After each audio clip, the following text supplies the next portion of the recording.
Koh Phi Phi est l'une des perles qui fait la réputation de la Thaïlande. Gamin,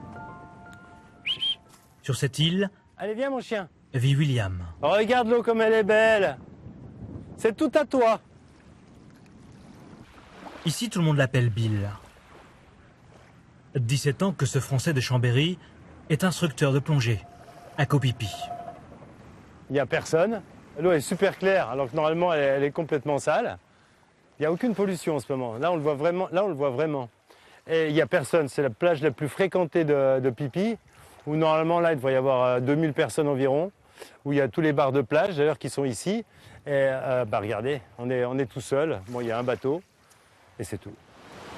Depuis la pandémie, les touristes ont presque disparu. Voici le même endroit, juste avant le Covid. Des centaines de bateaux par jour qui bouchaient l'horizon.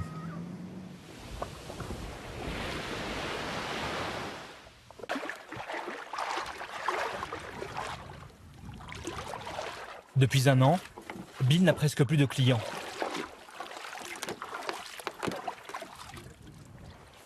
Alors il en profite.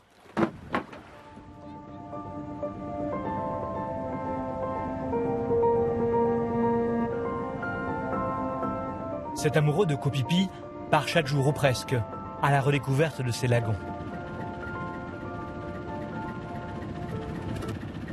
Ben, regardez comme c'est beau là. Comment... Alors, là, ces sortes de palmiers, c'est extraordinaire, qui sont accrochés comme ça au rocher là. Waouh. On peut pas avoir envie que les touristes reviennent quand on le voit comme ça. Hein, on voudrait que ça reste tout le temps comme ça. Les touristes, c'est pourtant ce qui faisait vivre Bill. Mais cette année, son bateau de plongeur est resté à l'ancre.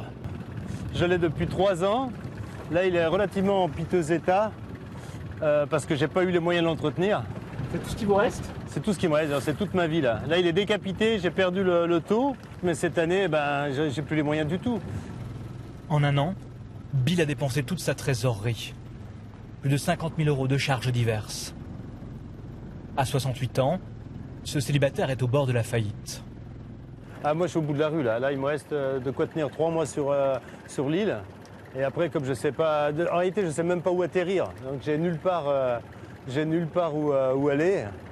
Donc, je reste sur cette île parce que de toute façon, il vaut mieux rester ici que rentrer en France et se retrouver SDF à la rue. C'est bizarre, c'est dur à dire, mais je vis vraiment l'enfer au paradis.